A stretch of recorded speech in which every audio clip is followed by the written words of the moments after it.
C'est une exposition qui correspond à un livre que j'ai écrit maintenant il y a quelques années. Quand je dis écrit, c'est écrit et autre chose, puisque ça repose à la fois sur des photomontages et sur des textes qui les accompagnent. Donc c'est une petite histoire de la peinture, simplement elle est un peu particulière par rapport aux autres, puisque j'ai mis dans tous les tableaux que je montre dans ce livre des 2 chevaux.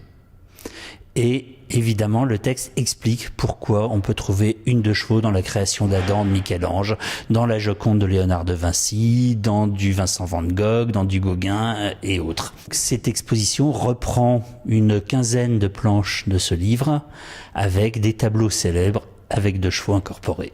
Techniquement, je suis allé voler les tableaux dans les musées. J'ai passé de l'essence de térébenthine dessus pour refaire apparaître la 2 chevaux qui avait été effectivement peinte par le peintre original et pour rétablir la vérité.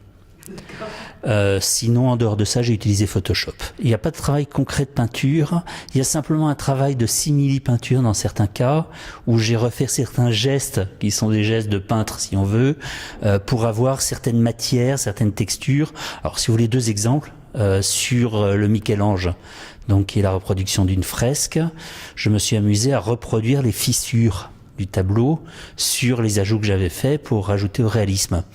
Dans le Vincent van Gogh, l'église d'Auvers-sur-Oise, bon, il y a une matière picturale de Van Gogh, où là je suis allé aussi utiliser les palettes de l'outil informatique pour créer une matière la plus picturale possible et qui imite la matière du pinceau. Je me définirais comme quelqu'un qui touche à différentes choses de façon ludique, mais en creusant quand même, en essayant de faire que dans l'humour, dans la fantaisie, il y ait du sens.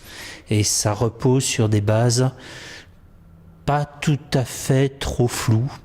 Et en ça, je me revendique quelque part d'Alphonse Allais, par exemple, et d'humoristes de ce genre, qui en général travaillent sur du sens, plutôt que sur une loufoquerie absolue qui ne reposerait sur rien.